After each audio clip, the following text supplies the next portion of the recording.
Hello guys, welcome to my YouTube channel. आज आपण आलेलो रामेश्वर अष्टविनायक गड मलवडे रेल्वे गेटजवळ.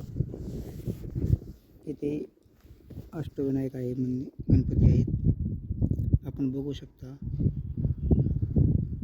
अतिशय सुंदर अशा मूर्ती बनवल्या आहेत. अष्टविनायक मंदिर आहे इथे. अतिशय छान पद्धतीने आहे मूर्ती बसवलेल्या आहेत. तुम्ही पाहू शकता.